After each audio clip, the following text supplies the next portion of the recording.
तो आज के वीडियो में मैं ये बताने वाला हूँ कि नीट के पहले लास्ट 30 डेज़ में मेरा क्या टाइम टेबल था, जिसके वजह से मुझे फर्स्ट अटेम्प्ट में ही 650 प्लस स्कोर आया था। ठीक है, तो ये जो टाइम टेबल है ये मैं आपके साथ शेयर करना चाहता हूँ।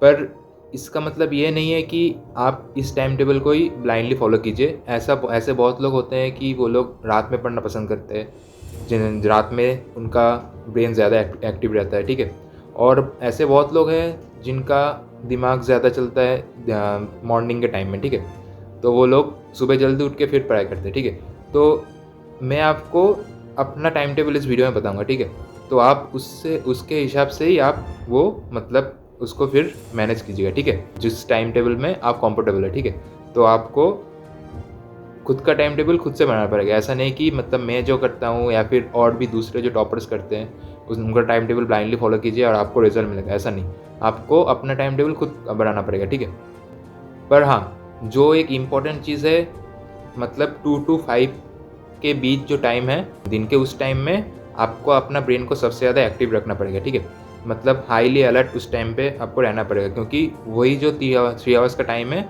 वही आपके लिए डिसाइडिंग होगा नीट के दिन। ठीक है, उस टाइम में आप कैसा परफॉर्मेंस करते हैं उसके ऊपर। ठीक है, चाहे रात में पढ़े या फिर सुबह पढ़े। ठीक है, उस टाइम में आपको हाईली अलर्ट रहना पड़ेगा और हाईली आप अपने ब्रेन को एक्टिव रखना पड़ेगा। ठीक है, इस लास्ट के 30 डेज़ में, तभी नीट के दिन जाके आप अच्छा परफॉर्मेंस कर पाएंगे उस दिन। ठीक है, तो चलिए स्टार्ट करते वीडियो को। मैं बेसिकली रात में पढ़ना पसंद करता था, तो मैं सुबह जल्दी नहीं उठ पाता था। ठीक है, मैं सुबह उठता था 7 बजे। ठीक है, फिर 15 मिनट मैंने ब्रश वगैरह कर लिया, उसके बाद फिर थोड़ा चाय वगैरह पी लिया, उसके बाद फिर बैठता था 7:15 को। ठीक है, पढ़ने के लिए। फिर 7:15 से लेके 10:15 तक मेरा एक स्लॉट रहता था। ठीक है, उस टाइम में मैं बायोलॉजी करता था। ठीक है, बायोलॉजी में बेसिकली मैं इस 3 आवर्स के टाइम में मैं बेसिकली मिनिमम 3 चैप्टर्स कर लेता था। ठीक है, मतलब देखिए, मतलब NCERT में एक एक चैप्टर में कितना रहता है, 5-6 पेज करके ही रहता है। ठीक है, और मेरा तब लास्ट के 30 डेज़ में एक चैप्टर का एक पेज पढ़ने में मिनिमम 10 मिनट लगता था। ठीक है, तो मतलब एक एक चैप्टर मेरा 1 घंटे में हो जाता था। ठीक है, पर उसके बाद भी कुछ टाइम बच जाता था, तो फिर मैं वो 3 चैप्टर जो मैंने पढ़ा है उसको और एक बार देख लेता था। ठीक है, तो ये मेरा पहला स्लॉट हो गया। उसके बाद फिर मैं क्या करता था, उसके बाद फिर 10:15 से लेके 11 तक तब थोड़ा रेस्ट कर लेता था, या फिर कुछ खाना हो तो खा लेता था, मतलब ब्रेकफास्ट वगैरह जो है मैं खा लेता था। ठीक है, उस टाइम पे। ठीक है, तो उसके बाद क्या करता था, 11 बजे से फिर 1 बजे तक मेरा नेक्स्ट स्लॉट रहता था। ठीक है, उस टाइम पे मैं केमिस्ट्री करता था। ठीक है, केमिस्ट्री का भी मैं उस टाइम पे 2 चैप्टर कर लेता था। अगर थोड़ा जल्दी हो जाए तो फिर मैं उस 2 चैप्टर को फिर से और एक बार देख लेता था, ताकि और एक बार अच्छे से वो चीज़ सारा मेरा याद हो जाए, या फिर कॉन्सेप्चुअली अच्छे से मुझे समझ आ जाए। ठीक है, तो मैं फिर वो कर लेता। ठीक है, मतलब मिनिमम 2 चैप्टर में कर लेता था 11 to 1 के बीच में। उसके बाद फिर 1 से 2 उस टाइम पे मैं फिर नहा लेता था, फिर लंच कर लेता था, ये सब चीज़ें कर लेता था। उसके बाद फिर 2 बजे मैं बैठ जाता था क्वेश्चन पेपर सॉल्व करने। ठीक है, तो देखिए उस टाइम में क्या कीजिएगा आप ना, उस टाइम में मैं क्या करता था, मैं एक दिन करता था PIQ सॉल्व करता था, मतलब कोई 1 साल का, मतलब लास्ट 15 ईयर्स का बात कर रहा हूँ मैं। उस लास्ट 15 ईयर्स के जो पेपर्स थे नीट के, वहाँ से एक उठा लेता था पेपर और वो सॉल्व कर लेता था 3 आवर्स के टाइम में। ठीक है, या फिर और एक दिन क्या करता था, मॉक टेस्ट देता था। मैंने जो बताया था पिछले जो लास्ट 40 डेज़ का स्ट्रेटेजी वीडियो था उसमें जो बताया था मैंने। ठीक है, बेसिकली मैं वही करता था, मतलब एक दिन नीट का प्रीवियस ईयर क्वेश्चन और एक दिन मॉक टेस्ट। ठीक है, तो आप में से जिनका सिलेबस अभी उतना अच्छे से कंप्लीट नहीं हुआ है, तो वो लोग क्या कीजिएगा, कोशिश कीजिए कि 2 से 3 दिन बाद एक एक मॉक टेस्ट देने का। ठीक है, और बाकी दिन आप क्वेश्चन प्रैक्टिस कीजिए, वो आपके लिए ज़्यादा बेटर रहेगा। ठीक है, क्योंकि आप अगर हर दिन मॉक टेस्ट देंगे, जिनका सिलेबस अभी कंप्लीट नहीं है, तो अगर मार्क्स थोड़ा लो आएगा तो उनका कॉन्फिडेंस गिर जाएगा। ठीक है, तो वो लोग डीमोटिवेट हो जाएंगे। ठीक है, तो मैं भी बेसिकली इसीलिए ये करता था कि ऑल्टरनेट बेस पे PIQ देता था, क्योंकि मेरा PIQ थोड़ा इजी रहता है मॉक टेस्ट के मुकाबले। ठीक है, तो इसीलिए PIQ में मेरा मार्क्स थोड़ा ज़्यादा आता था, तो इसके वजह से अगर मॉक टेस्ट में मेरा मार्क्स थोड़ा कम भी आ रहा है, तो मुझे लगता था PIQ में तो ज़्यादा मार्क्स आ रहा है मेरा, तो ठीक है, मेरा प्रिपरेशन अभी ठीक चल रहा है। ठीक है, मॉक टेस्ट में अगर मेरा स्कोर 603 604 ऐसा कुछ आता था, तो PIQ में मेरा मार्क्स वहाँ पे 625 630 ऐसा आता था। ठीक है, तो इसके वजह से मतलब एक बैलेंस स्कोर मेरा रहता था। ठीक है, उसके बाद फिर ये तो हो गया 2 to 5 का स्लॉट, ठीक है। उसके बाद मैं फिर 5 से लेके 6 बजे तक, ठीक है, इस स्लॉट में क्या करता था, मैं थोड़ा इवनिंग वॉक कर लेता था या फिर कुछ एक्सरसाइज वगैरह कर लेता था, ठीक है, उस टाइम पे, वो वाला 5 से 6 के टाइम के बीच, ठीक है। उसके बाद फिर 6 से लेके 7:30 तक, उस टाइम पे मैं थोड़ा सो लेता था, ठीक है, मतलब थोड़ा रेस्ट कर लेता था या फिर सो लेता था, कुछ भी हो कर लेता था, ठीक है।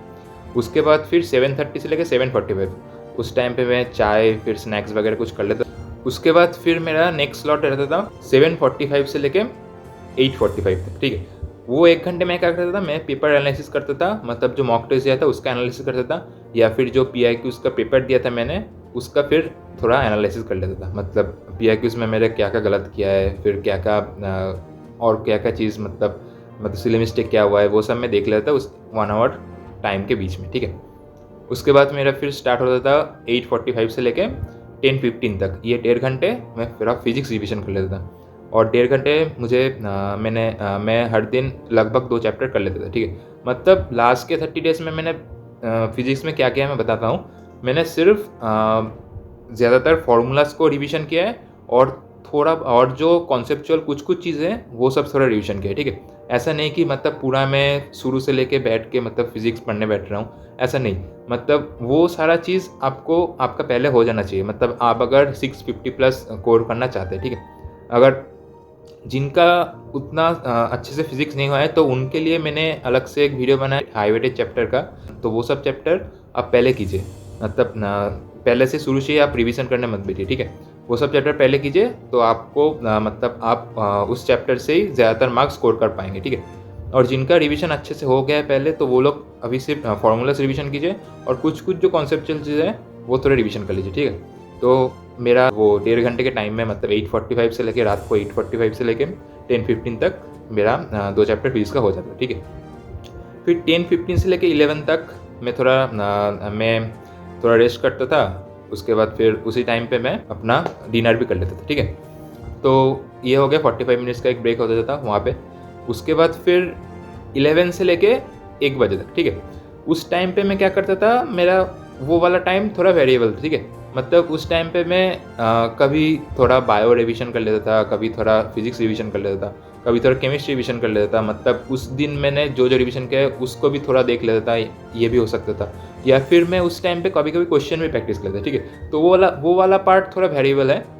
तो ये था मेरा डेली का टाइम रूटीन। उसके बाद फिर मैं 1 बजे सो जाता था और नेक्स्ट दिन फिर 7 बजे उठ जाता, ठीक है। तो मैं आपको अगर सम अप करके बताऊं कि मतलब कितने आवर का स्टडी आवर रहता था, 7:15 से लेके 10:15 3 आवर्स हो गए। उसके बाद 11 से लेके 1 बजे तक 2 आवर्स हो गए।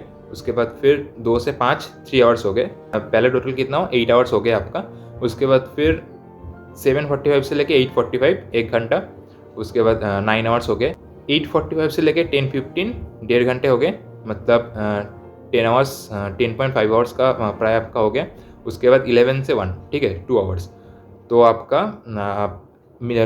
टोटल करेंगे आप 12.5 आवर्स का आपका स्टडी आवर्स हो गए। मतलब 12.5 आवर्स मैंने हर दिन स्टडी किया था नीट के 30 डेज पहले, ठीक है। उसके साथ नींद भी बहुत ज़रूरी है, ठीक है। मेरा 12.5 आवर्स का जैसे स्टडी आवर्स था, मेरा 7.5 आवर्स का स्लीप भी था, ठीक है। तो नीट के 30 डेज पहले ऐसा मत कीजिएगा कि आप मतलब दिन में 4-5 घंटे ही सो रहे हैं, ठीक है। भर का जो आप पढ़ाई किया है तो वो ज़्यादातर आपके दिमाग में नहीं जाएगा अगर आपका स्लीप साइकिल अगर ठीक ठाक नहीं हुआ, ठीक है। तो स्लीप भी बहुत इंपॉर्टेंट है। 6 आवर्स मिनिमम आपको सोना ही पड़ेगा, ठीक है, लास्ट के 30 डेज में। मैं थोड़ा ज़्यादा सोता था तो मेरा 7.5 आवर्स हो जाता था, ठीक है। और बाकी के 4 घंटे मेरा रेस्ट और फिर खाना खाना, फिर नहाना वगैरह वो सब, फिर एक्सरसाइज वगैरह उसमें आ जाता था, ठीक है, मेरा 4 घंटे। तो ये मेरा पूरा 24 आवर्स का एक टाइम टेबल था। मैं इस टाइम टेबल को ही लास्ट 30 डेज में फॉलो किया हूँ, जिसके वजह से मुझे 650+ स्कोर आया था मुझे फर्स्ट एटेम्प्ट में ही। तो आप भी अपने हिसाब से अपना टाइम टेबल फिक्स कीजिए, पर हाँ 2 to 5 आवर्स के टाइम को आप कॉम्प्रोमाइज़ मत कीजिए।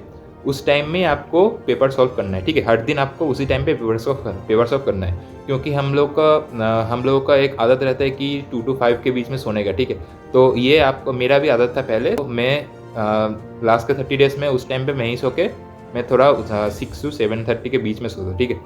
उस टाइम में मैं पेपर सॉल्व कर लेता था, क्योंकि मुझे पता था कि नीट के टाइम में मुझे उस टाइम में जग के एग्ज़ाम देना पड़ेगा।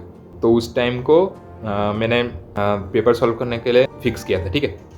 तो आपको भी ऐसा ही करना है और आप कोशिश कीजिए कि इस टाइम पे जो आप रिवीजन कर रहे हैं तो आप हाई वेटेज चैप्टर से पहले स्टार्ट कीजिए, ठीक है। ऐसा नहीं हो कि हाई वेटेज चैप्टर आपका छूट, मतलब आखिर के दिनों में हाई वेटेज वाला चैप्टर आपका छूट जाए और आप लो वेटेज चैप्टर को बार बार रिवीजन करें, ठीक है। ऐसा नहीं होना चाहिए। आपका हाई वेटेज चैप्टर पहले मतलब पूरा कंप्लीट होना चाहिए। नीट में हाई स्कोर करने का चांस आपका इंक्रीज कर जाए, ठीक है, और एक अच्छा रैंक लाने का चांस, ठीक है।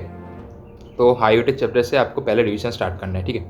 तो आप अगर आपको कोई और डाउट रहता है तो आप मुझे कमेंट सेक्शन में पूछ सकते हैं, और अगर कोई फर्दर आपको क्वेरी रहता है तो आप मुझे टेलीग्राम पे मैसेज कर सकते हैं, टेलीग्राम चैनल पे मैसेज कर सकते हैं, या फिर आप इंस्टाग्राम में मुझे डीएम कर सकते हैं, ठीक है। नेक्स्ट आपको कौन से टॉपिक के ऊपर वीडियो चाहिए आप मुझे कमेंट सेक्शन में लिख सकते हैं, तो मैं उसके ऊपर भी वीडियो बना दूंगा। ये वाला वीडियो अगर आपको अच्छा लगा है, वीडियो को लाइक शेयर एंड सब्सक्राइब कर दीजिए। तो फिर मिलते हैं नेक्स्ट वीडियो पे, तब तक के लिए बाय एंड थैंक यू।